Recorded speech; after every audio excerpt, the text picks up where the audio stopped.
And I said earlier, boldness is contagious. If you were to look at the chapters after this chapter, you see Stephen becoming the first martyr. That's boldness. You see Philip, God transported him. How cool would that be? To explain the word to the Ethiopian eunuch. Boldness. You see Peter going to Cornelius' house, who was a Gentile, and said, "Can I come in?" And he said, "I've been waiting on you."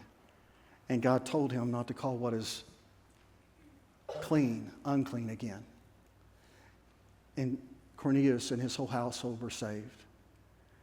What I'm saying is, once again, boldness is contagious. It just is. And whenever you're bold for your faith, you say, "Pastor, I work at Home Depot and it's against the rules and regulations to talk about my spirituality." You know what? When you're back in the workroom and they're talking about all kinds of ungodliness and craziness and sexual perversion and all that, you know what? It's a good time for you to speak up and say, "You know what? I believe that Jesus is the answer, that Jesus loves you, that if you would call on His name, you shall be saved." I'm not talking about doing something just to be doing it. I'm talking about be prayed up, be read up, be studied up, and just share what God has done in your life. They can't dispute you are a witness. A witness simply tells what he's seen and what he's heard. Well, Pastor, I'm just not, I want to go the easy route. I don't want to cause any bumps. Then don't pray this prayer. Don't pray a bold prayer that God will make you bold. Don't do it. Because you know what's going to happen? God's going to change your heart. God's going to work on you. But your boldness is going to impact people's lives. Be bold enough to believe that God can do the impossible. Be bold enough to pray for people that are just way out there. Years ago, we were on a missions trip to Houston, Texas. And we were witnessing downtown. And as before, they made those high-rise apartments and just so expensive. But this was 25 years ago. We were down there, and all of a sudden, one of the kids told me the church of Satan wanted to talk to me. And I'm like, really? That's kind of cool.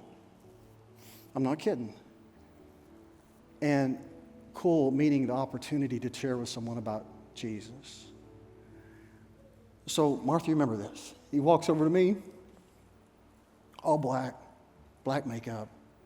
He had taken his, I think these are called canine teeth, and he filed them, all these other teeth off, and his fangs. He looked like a vampire.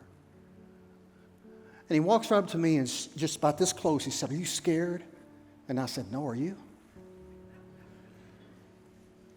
And I'm not trying to be cocky or proud. Not at all. He said, "You know, I am a high priest of Satan." I said, "Really?" Because I'm a follower of Christ. He said, if you have enough nerve, enough boldness, you see that house right there? He said, "I bet you won't step foot in that house." I said, "You got some water there, something to drink?" And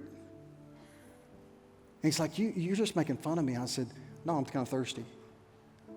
I was walking on the way to his house, and he turned to me, and he said, "I don't know what it is about you." And we had a team. Phil Sadek was one of the team members. The pastor was Edwardsville, Illinois, doing a phenomenal job. But Phil's like holding my hands. "Pastor, we got this. Listen, that's why Jesus sent them out in twos." I think Martha was getting her nails done. I'm not sure. No, she was there. She was there. But me and Phil, and we were surrounded by an entourage of Satanists. And Phil looks up at me. I'll never forget. He's like 18, 17 years old. He looks up at me. He says, "You sure we got this?" I said, "We got this." I said, "God's on our side." And we were almost going to step up to the steps, and the young man that was a self-proclaimed high priest turns with tears in his eyes and says, "I was raised in a Pentecostal church pastor's home." And he said, "I never thought you would have the nerve." He said, "If you go in there, you'll defile our temple." I said, "Let's go for it then." And he said, "No, you don't get it." He said, "I've never had anybody take me up on the offer." And I said, "Well, I just happened to be at the right place at the right time." And he said, listen, I don't know what it is, but he said, would you pray for me? So me and Phil prayed for that high priest of that satanic church. Maybe I was stupid, maybe I was just dumb, but I believe more than anything, I was prayed up and I was bold. And listen, if I can do it, you can do it. The same Spirit that raised Christ from the dead now also dwells in you. I am not lifting myself on a pedestal. There's been some things, yes, I've had, but you've got to understand how important your boldness means to God. Let's be bold in praying for people to be healed. Let's be bold. And one of the things God's dealing with me lately, let's be bold about praying with people that are the kids that are autistic. It breaks my heart. I'm not even kidding. When I look back in there in 210 and I see kids that are hurting themselves, that are going through, can't hardly be verbalized what they're going through. And you know what? I believe that God can heal cancer, that God can heal heart disease, that God can heal anything on earth. But I also believe God can heal autism. Come on, somebody. I believe that God can do it. Let's believe for it. You say, Pastor, don't get your hopes up because this is something even harder. No, it's not harder. The greatest miracle of all is when someone gives their heart to Jesus. Because that's a dying of yourself and yielding to God. Let's believe for the hardest hearts. I mean, the people you wrote off, you start praying for their salvation. You start speaking bold words into their lives and loving on them. Let's believe for the impossible. We've got to be bold.